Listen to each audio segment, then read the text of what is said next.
ಬೆರೆತ ಸಮಸ್ತ ಕನ್ನಡ ಕಲಾಭಿಮಾನಿಗಳಿಗೆ ಕನ್ನಡ ರಾಜ್ಯೋತ್ಸವದ ಶುಭಾಶಯಗಳು.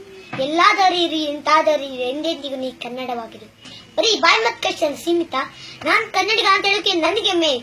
ಇಡೀ ಭಾರತದಲ್ಲಿ ಯಾವ್ದಾದ್ರೂ ಒಂದು ರಾಜ್ಯ ತನ್ನ ಭಾಷೆಯನ್ನು ನೋಡುವ ದೃಷ್ಟಿ ಹೇಗಿದೆ? ನಮ್ಮ ಕರ್ನಾಟಕ ರಾಜ್ಯ. ಇವಾಗ ಕರ್ನಾಟಕ, ಅವಾಗ ಕರ್ನಾಟಕ. ಕರ್ಣ ಅಂದ್ರೆ ಕಿವಿ, ಅಟಕ್ ಹಳೆಗನ್ನಡದಲ್ಲಿ ಬೀಳೋದು ಅಂತ ಅರ್ಥ.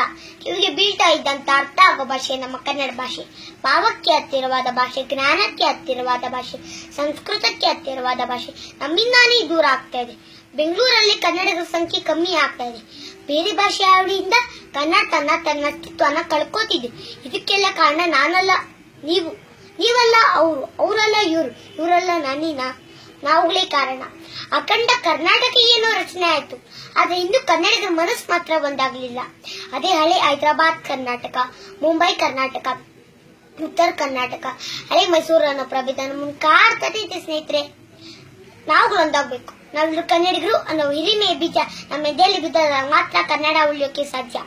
ದೇಶ ಎಲ್ಲ ಸುತ್ತಾಡೋ ಲೋಕರೇ ಕನ್ನಡಕ್ಕೆ 4ನೇ ಸ್ಥಾನ ಕೊಟ್ಟಿರುವಾಗ ಮೊದಲಿಗೆ ಕನ್ನಡ ಮಾತಾಡ್ರಿ. ಒಂದ್ ಕಾಲದಲ್ಲಿ ಕನ್ನಡಿಗರೇ ಹೆಚ್ಚಾಗಿದ್ದ ನಮ್ಮ ಬೆಂಗಳೂರಲ್ಲಿ ಯಾರು? ಬೆಂಗಳೂರು, ಬ್ಯಾಂಗ್ಳೂರಿಯನ್. ಯಾಕೆ ಕನ್ನಡಿಗ ಕನ್ನಡದೋನು ಅಂತ ಹೇಳೋದಕ್ಕೆ ನಾಚಿಕೆನಾ? ಕನ್ನಡ ಮನೆ ನನ್ನ ತಿಂತಿದ್ದೀವಿ ಅನ್ನೋದನ್ನ ಮರಿಬೇಡ.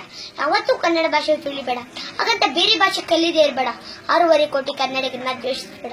ಬರೀ ಇಂಗ್ಲಿಷ್ ಹಿಂದಿಯಲ್ಲಿ ಮಾತಾಡೋದು ಸ್ಟ್ಯಾಂಡರ್ಡ್ ಅನ್ಕೋಬೇಡ. ಗಡಿ ನಾಣ್ಯ ಇರೋ ಕನ್ನಡಿಗರನ್ನ ಮರಿಬೇಡ. ಬರೀ ಕನ್ನಡ ಅಂದ್ ಮಾತ್ರಕ್ಕೆ ಎಲ್ಲಾರು ಕನ್ನಡದಲ್ಲೇ ಮಾತಾಡ್ರಿ ಅಂತ ಹೇಳ್ತಿಲ್ಲ. ಬೈಕ್ ಅಂತಾನೆ ಹೇಳಿ, ಕಾರ್ ಅಂತಾನೆ ಹೇಳಿ, ಹೋಟೆಲ್ ಅಂತಾನೆ ಹೇಳಿ, ಉಪಹಾರ ಮಂದಿರ ಅಂತ ಹೇಳೋ ಅವಶ್ಯಕತೆ ಇಲ್ಲ. ಎಲ್ಲಾ ಭಾಷೆಗೂ ತನ್ನದೇ ಆದ ಸ್ಥಾನಮಾನಗಳಿವೆ. ಬೇರೆ ಭಾಷೆಯವರನ್ನ ಶತ್ರುಗಳ ತರ ನೋಡೋ ಅವಶ್ಯಕತೆ ಇಲ್ಲ. ನಾನ್ ತೆಂಬಿಳು, ಅವನ್ ತೆಲುಗು, ಇವನ್ ಹಿಂದಿ, ಅವನ್ ಮರಾಠಿ ಅಂತಿರಲ್ಲ. ಕನ್ನಡದ ಆಸ್ತಿ ನಮ್ಮ ಮಾಸ್ತಿಯವ್ರ ಮಾತೃಭಾಷೆ ತೆಂಬಿಳು. ನಮ್ ದರಾ ಬೇಂದ್ರೆಯವ್ರ ಮಾತೃಭಾಷೆ ಆದ್ಕೂರು ಮರಾಠಿ. ಅಷ್ಟೇ ಯಾಕೆ, ನಮ್ ಶಂಕರಣ್ಣವ್ರವ್ರ ಮಾತೃಭಾಷೆ ಆದ ಸ್ವಾಮಿ ಕೊಂಕಣಿ. ಈ ರೀತಿ ಎಲ್ಲಾ ಭಾಷೆಗಳ ನಡುವೆ ಒಂದು ಸುಂದರವಾದ ಮನಸ್ಸು ಕಟ್ಟೋ ಭಾಷೆ ನಮ್ಮ ಕನ್ನಡ ಭಾಷೆ. ಇಕ್ಕಿ ಪಿಕ್ಕಿಯ ಲೋಕಲ್ ಕನ್ನಡ ಅಕ್ಷರಗಳಿವೆ ಅಂತ ಖುಷಿ ಪಡ್ತಿರಲ್ಲ, ನಿಮ್ ಮನ್ಸಲ್ಲಿ ಇದ್ಯಾ?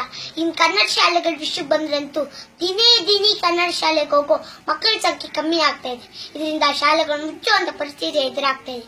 ಹೀಗೆ ಆದ್ರೆ ಒಂದಲ್ಲ ಒಂದಿನ ಉಳಿಸೋಣ ಬನ್ನಿ ಕನ್ನಡ ಶಾಲೆ ಹೋಗಿ, ಹುಡುಕೋಣ ಬನ್ನಿ ಕನ್ನಡ ಶಾಲೆ ಅಂತ ಆಗೋದ್ರಲ್ಲಿ ಅನುಮಾನವೇ ಇಲ್ಲ. ಈಗಲೂ ಕಾಲ ಮಿಂಚಿಲ್ಲ ಸ್ನೇಹಿತರೆ. ಕನ್ನಡ ಭಾಷೆ ಉಳಿಬೇಕಾದ್ರೆ, ಕನ್ನಡ ಭಾಷೆ ಬೆಳಿಬೇಕಾದ್ರೆ ಕನ್ನಡಿಗರಾದ ನಾವು ಈಗಲಾದ್ರೂ ಎಚ್ಚೆಟ್ಕೋಬೇಕು. ಮೊದಲನೇದಾಗಿ ಕನ್ನಡ ಪತ್ರಿಕೆಗಳನ್ನ ಹೆಚ್ಚಾಗಿ ಓದಿ. ಕನ್ನಡಕ್ಕೆ ಕಾವಲುಗಾರರು ಕನ್ನಡ ಪತ್ರಿಕೆಗಳಿಗೆ ಸೇರಸ್ತು ಕನ್ನಡಿಗರು. ಎರಡನೇದಾಗಿ ಇಂಗ್ಲಿಷ್ ಮಾತಾಡೋರು ಮಾತ್ರ ಬುದ್ಧಿವಂತರು.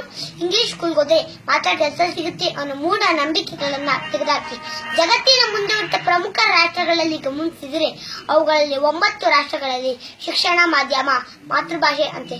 ಆದ್ರೂ ಈ ರಾಷ್ಟ್ರಗಳು ವಿಜ್ಞಾನ ಹಾಗೂ ತಂತ್ರಜ್ಞಾನದಲ್ಲಿ ಮುಂದಿದೆ. ಇದರಿಂದ ಏನ್ ಅರ್ಥ ಆಗುತ್ತೆ ಅಂದ್ರೆ ದೇಶದ ಪ್ರಗತಿಗೆ ಇಂಗ್ಲಿಷ್ ಬೇಕೇ ಬೇಕಂತ ಏನಿಲ್ಲ.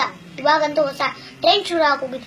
ಮಾಲ್ಗಳಲ್ಲಿ ಬೇರೆ ಭಾಷೆ ಜನರ ಜೊತೆ ಮಾತಾಡುವಾಗ ಕನ್ನಡ ಮಾತಾಡಿದ್ರೆ ಕನ್ನಡ ಗೊತ್ತಿಲ್ಲ ಅಂತಾರೆ.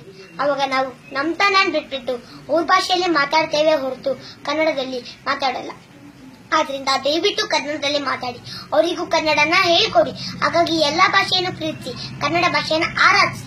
ಜೈ ಕನ್ನಡಾಂಬೆ ಭುವನೇಶ್ವರ ತಾಯಿಗೆ ಜೈ, ಭುವನೇಶ್ವರ ತಾಯಿಗೆ ಜೈ, ಭುವನೇಶ್ವರ ತಾಯಿಗೆ ಜೈ, ಭುವನೇಶ್ವರ ತಾಯಿಗೆ ಜೈ. ಧನ್ಯವಾದಗಳು.